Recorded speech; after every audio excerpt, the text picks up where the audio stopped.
ಗ್ರಾಮಾಂತರ ಜಿಲ್ಲೆ ದೇವನಹಳ್ಳಿ ತಾಲೂಕಿನ ಬೂದಗೆರೆ ಗ್ರಾಮದಲ್ಲಿ ಪ್ರತಿ ವರ್ಷದಂತೆ ಈ ವರ್ಷವೂ ಸಹ ವಿಶೇಷವಾಗಿ ಪ್ರತಿಭಾ ಪುರಸ್ಕಾರ ಕಾರ್ಯಕ್ರಮ ಹಮ್ಮಿಕೊಳ್ಳಲಾಗಿತ್ತು. ಕಳೆದ 3 ವರ್ಷಗಳಿಂದ ಶ್ರೀಕೃಷ್ಣ ಧರ್ಮರಾಯ ಸ್ವಾಮಿ ದೇವಸ್ಥಾನ ಅಭಿವೃದ್ಧಿ ಮತ್ತು ಯಜ್ಞಸೇನಾ ಕರಗ ಸೇವಾ ಟ್ರಸ್ಟ್ ವರ್ಷದಿಂದ ವರ್ಷಕ್ಕೆ ವಿಭಿನ್ನವಾಗಿ ತನ್ನ ಕೆಲಸ ಕಾರ್ಯಗಳನ್ನು ಮಾಡಿಕೊಂಡು ಬರ್ತಾ ಇದೆ.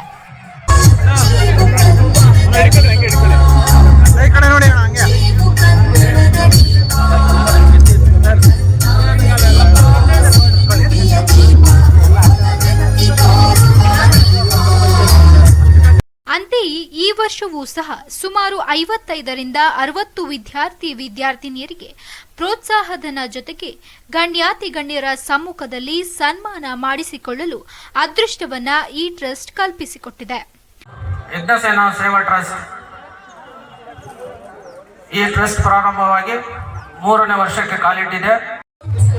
ಪ್ರತಿಭಾ ಪುರಸ್ಕಾರವನ್ನ ಪಡಿತಾ ಇರತಕ್ಕಂತ ಎಲ್ಲ ವಿದ್ಯಾರ್ಥಿಗಳಿಗೂ ಕೂಡ ವೇದಿಕೆಯ ಮುಂಭಾಗದಿಂದ ಜೋರಾದ ಒಂದು ಚಪ್ಪಾಳೆಯನ್ನ ಕೊಡಬೇಕು ಅಂತೇಳಿ ಕಳಕಳಿಯಿಂದ ಕೇಳ್ಕೊಳ್ತಾ ಇದ್ದೇನೆ.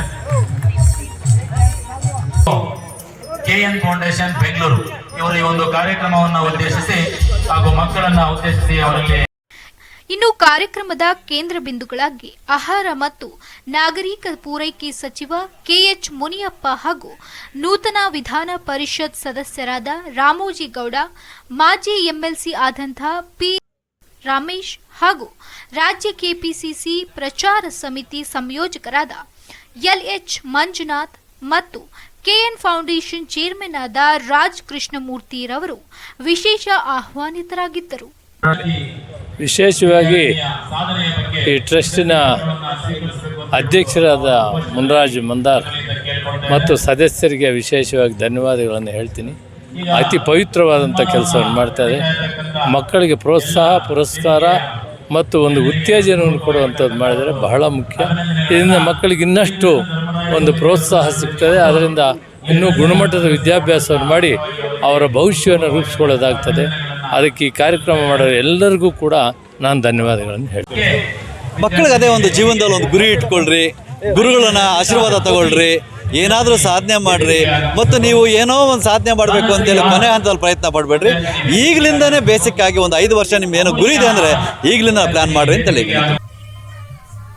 ಇನ್ನು ಶ್ರೀ ಕೃಷ್ಣ ಧರ್ಮರಾಯ ಸ್ವಾಮಿ ದೇವಸ್ಥಾನ ಅಭಿವೃದ್ಧಿ ಮತ್ತು ಯಜ್ಞಸೇನಾ ಕರಗ ಸೇವಾ ಟ್ರಸ್ಟ್ನ ಈ ಯಶಸ್ವಿ ಕಾರ್ಯಕ್ರಮದಲ್ಲಿ ಭಾರತದ ಅಸ್ಸಾಂ, ಮಣಿಪುರ, ಕಾಶ್ಮೀರ, ರಾಜಸ್ಥಾನ್, ಪಂಜಾಬ್ ಹೀಗೆ ಸತತ 22 ವರ್ಷ 6 ತಿಂಗಳು ಗಡಿಕಾದು ಭಾರತ ದೇಶಕ್ಕೆ ಸೇವೆ ಸಲ್ಲಿಸಿದ ದಿವಂಗತ ಯರಪ್ಪನವರ ಪುತ್ರ ಶ್ರೀ ಮುರಳೀರವರನ್ನ ಗುರುತಿಸಿ ಸನ್ಮಾನ ಮಾಡಲಾಯಿತು.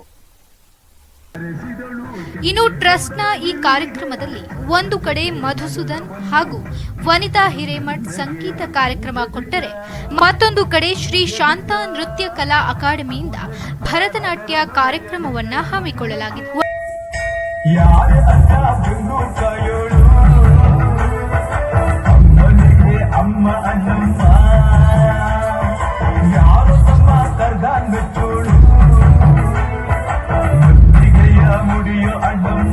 ಒಟ್ಟಾರೆ ಯಜ್ಞಸೇನಾ ಟ್ರಸ್ಟ್ನ ಅಧ್ಯಕ್ಷರಾದ ಮಂದಾರ ಮುನಿರಾಜು ಹಾಗೂ ಪದಾಧಿಕಾರಿಗಳು ಜೊತೆಗೆ ಗೌಡರು, ಯಜಮಾನರು, ಗಣಾಚಾರಿಗಳು ಹಾಗೂ ಕುಲಸ್ಥರು ಸೇರಿ ನಡೆಸಿರುವ ಈ ಕಾರ್ಯಕ್ರಮ ಮುಂದಿನ ದಿನಗಳಲ್ಲಿ ಮತ್ತಷ್ಟು ಮಗದಷ್ಟು ಯಶಸ್ವಿ ಕಾರ್ಯಕ್ರಮಗಳನ್ನು ಮಾಡಿ ಮುಂದುವರಿಸಲು ನಮ್ಮ ಆಶಯವೂ ಸಹ. ಶ್ರೀಕೃಷ್ಣ ಧರ್ಮರಾಯ ಸ್ವಾಮಿ ದೇವಸ್ಥಾನ ಅಭಿವೃದ್ಧಿ ಮತ್ತು ಯಜ್ಞಸೇನಾ ಸೇವಾ ಟ್ರಸ್ಟ್ನ ಕರಗ ಸೇವಾ ಟ್ರಸ್ಟ್ ಏನು ಪ್ರಾರಂಭಗೊಂಡು 3 ವರ್ಷ ಆಯಿತು. ಆ 3 ವರ್ಷದಿಂದನೂ ಮಕ್ಕಳಿಗೆ ನಾವು ಏನೋ ಉತ್ತೇಜನ ಕೊಡೋದಕ್ಕೋಸ್ಕರ ಈ ಒಂದು ಕಾರ್ಯಕ್ರಮ ಹಮ್ಮಿಕೊಂಡು ಬರ್ತಾ ಇದ್ದೀವಿ. ಈ ಒಂದು ಕಾರ್ಯಕ್ರಮಕ್ಕೆ ನನ್ನ ಜೊತೆಯಲ್ಲಿರ್ತಕ್ಕಂಥ ಎಲ್ಲ ಪದಾಧಿಕಾರಿಗಳು ನಮಗೆ ಜೊತೆಗೂಡಿ ಎಲ್ಲರೂ ಒಟ್ಟಾಗಿ ಸೇರಿ ಇದನ್ನು ಮಾಡ್ತಾವೆ. ಇನ್ನು ಮುಂದೆ ಅದನ್ನು ಅದ್ಧೂರಿಯಾಗಿ ಮಾಡಬೇಕನ್ನೋ ಒಂದು ಆಸೆನೂ ಇದೆ. ಅದೇ ರೀತಿ ನಾವು ಪ್ರತಿ ವರ್ಷವೂ ಅದೇ ಥರ ನಡ್ಕೊಂಡು ಹೋಗ್ತಾ ಇದ್ದೀವಿ.